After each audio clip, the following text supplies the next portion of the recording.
नमस्कार my dear students and friends. आपका स्वागत है आपके अपने YouTube channel Ashok sir UP board English coach में। दोस्तों, आज हम पढ़ने वाले हैं द वर्ब। वर्ब क्या है? तो देखें, वर्ब वह शब्द है जो किसी कार्य के होने या ना होने को प्रकट करता है।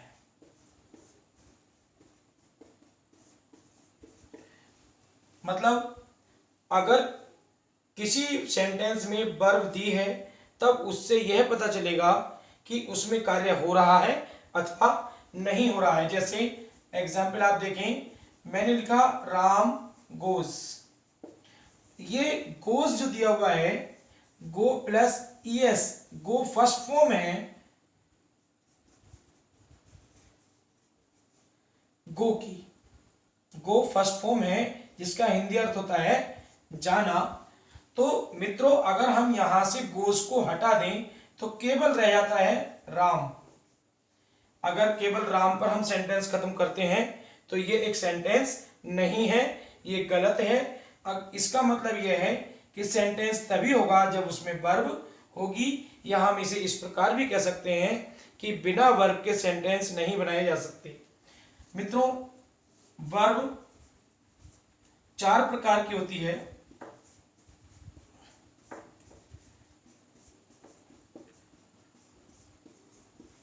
नंबर 1, इंट्रांजिटिव वर्ब, जिसे हम अकर्मक क्रिया कहते हैं। अभी मैं इसके जो डेफिनेशन है और पहचानने के नियम है वो आपको बताऊंगा। दूसरी आती है ट्रांजिटिव वर्ब, इसे हम सकर्मक क्रिया कहते हैं। तीसरी आती है आपकी लिंकिंग वर्ब, इसे हम कहते हैं संयोजक क्रिया।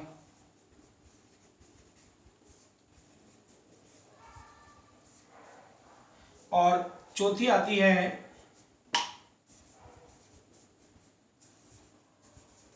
एक्सिलरी वर्ब, जिसे कहा जाता है सहायक क्रिया या हेल्पिंग वर्ब। तो मित्रों, वर्ब 4 प्रकार की होती है। पहली इंट्रांजिटिव वर्ब, जिसे हिंदी में कहा जाता है अकर्मक क्रिया। दूसरी ट्रांजिटिव वर्ब, जिसे सकर्मक क्रिया कहा जाता है। लिंकिंग वर्ब, जिसे संयोजक क्रिया कहा जाता है। और एक्सिलरी वर्ब, जिसे सहायक क्रिया कहा जाता है। सहायक क्रिया को हम हेल्पिंग वर्ब भी बोलते हैं। ये 4 प्रकार की जो क्रियाएं हैं इनका हम अध्ययन करेंगे।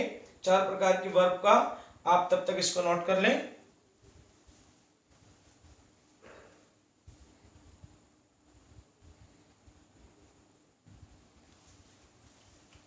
चलिए मित्रों, आगे चलते हैं। पहले हम देखेंगे इंट्रांजिटिव वर्ब, वह वर्ब जिसके साथ ऑब्जेक्ट नहीं दिया होता इंट्रांजिटिव वर्ब कहलाती है। या हम इसको ऐसे भी कह सकते हैं, वर्ब में क्या या किसको लगाने से उत्तर में कुछ ना मिले तब वह वर्ब इंट्रांजिटिव वर्ब कहलाती है। देखिए, ये तो हो गया आपका सब्जेक्ट और ये हो गई आपकी वर्ब, लेकिन इसमें ऑब्जेक्ट नहीं है। किसी भी सेंटेंस में इसमें ऑब्जेक्ट नहीं है। वह सोता है, राम हंसता है। वह सोता है, क्या सोता है, राम हंसता है, किस पर हंसता है। तो ऐसा कोई उत्तर देने वाला यहाँ पर जो इसके उत्तर में हमें कुछ भी प्राप्त नहीं हो रहा, यहाँ पर ऑब्जेक्ट नहीं है, इसलिए यह कहलाती है इंट्रांजिटिव वर्ब। ठीक है, आप इसको नोट कर लें।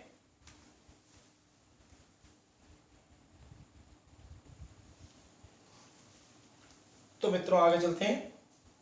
आप दूसरे नंबर पर आता है ट्रांजिटिव वर्ब, सकर्मक क्रिया। वह वर्ब जिसके साथ ऑब्जेक्ट दिया होता है ट्रांजिटिव वर्ब कहलाती है। यहां से देखें एग्जाम्पल से, रवि इसमें सब्जेक्ट हो गया, प्लेज इसमें वर्ब है और ऑब्जेक्ट इसमें जो फुटबॉल दिया हुआ है, तो ये कहलाता है आपका ऑब्जेक्ट। जब आपको वर्ब के साथ में वर्ब प्लस ऑब्जेक्ट दिया होगा तब वह कहलाएगी ट्रांजिटिव वर्ब, तब वह ट्रांजिटिव वर्ब कहलाती है। अगला एग्जाम्पल देखें, Sita writes a letter, Sita एक पत्र लिखती है। तो अगर मैं इसका उत्तर, मैं आपसे प्रश्न करता हूं कि सीता क्या लिखती है, तब आप उत्तर में देंगे एक पत्र।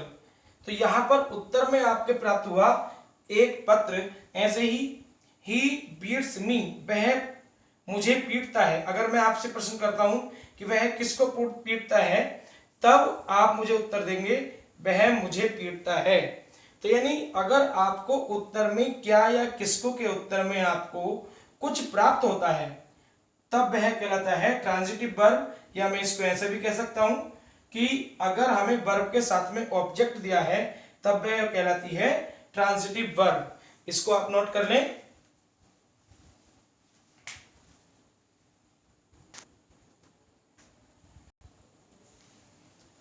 तो मित्रों अब आगे चलते हैं। देखिए तीसरे नंबर पर आती है हमारी लिंकिंग वर्ब, जिसे हम हिंदी में कहते हैं संयोजक क्रिया। वह वर्ब जो सब्जेक्ट को उसके कॉम्प्लीमेंट से जोड़ती है, लिंकिंग वर्ब कहलाती है।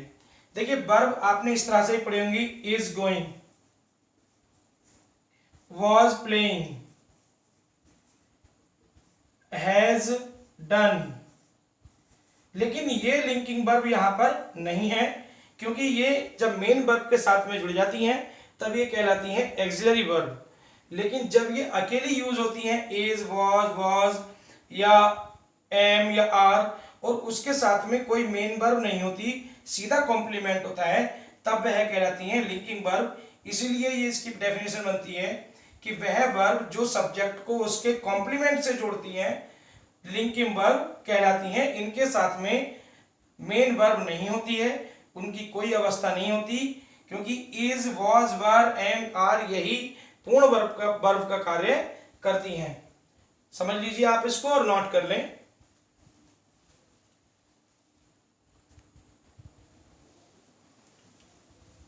चलिए दोस्तों आगे चलते हैं।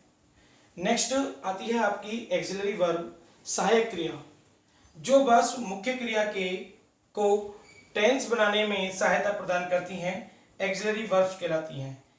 अब देखिए मुख्य क्रिया के साथ में मिलकर के ये वर्ब अगर मुख्य क्रिया के साथ में मिल जाएंगी और उसे टेंस बनाने में सहायता प्रदान करेंगी, तब ये कहलाएंगी एक्सिलरी वर्ब्स।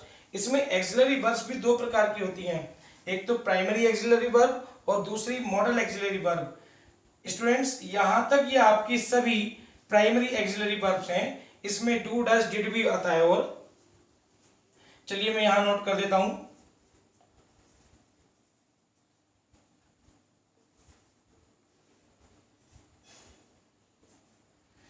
और आपकी यहां तक ये सब मॉडल एक्सिलरी वर्ब्स हैं। देखिए जब ये एग्जाम्पल के रूप में ले लें, I am doing my work. अब ये एम डू के साथ में आया, एम प्लस डू और आईएनजी फॉर्म। जब ये मेन वर्ब के साथ में आपकी एक्सिलरी वर्ब लगेगी, जब ये यहां से is, am, are, was, were, has, have, had या इनमें से कोई वर्ब लग करके और मेन वर्ब के साथ में आएगी, तब ये कहलाएगी आपकी एक्सिलरी वर्ब।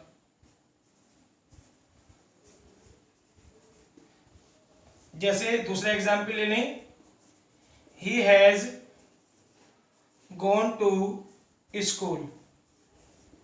तो जब हैज गॉन, गो के साथ में आया, गो की थर्ड अवस्था होती है गॉन, जब ये गॉन के साथ में आया तभी ये एक्सिलरी वर्ब कहलाएगा, अन्यथा ये एक्सिलरी वर्ब नहीं होगा।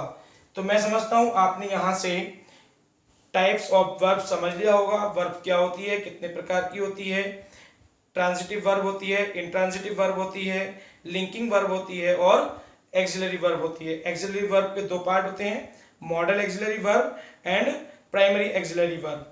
तो फ्रेंड्स, आपने, मैं समझता हूँ, यहाँ से समझ लिया होगा ये लेसन, और उम्मीद करता हूँ कि आप आगे भी इसको अच्छी प्रकार से कर पाएंगे। मित्रों, अगर आपको ये वीडियो पसंद आई हो तो मेरे चैनल को सब्सक्राइब करें और उसी के पास दिए गए बेल आइकन को जरूर दबाएं, और साथ ही साथ अपने मित्रों को भी ये वीडियो शेयर करें, जिससे उन्हें भी घर पर निःशुल्क शिक्षा प्राप्त हो सके। धन्यवाद।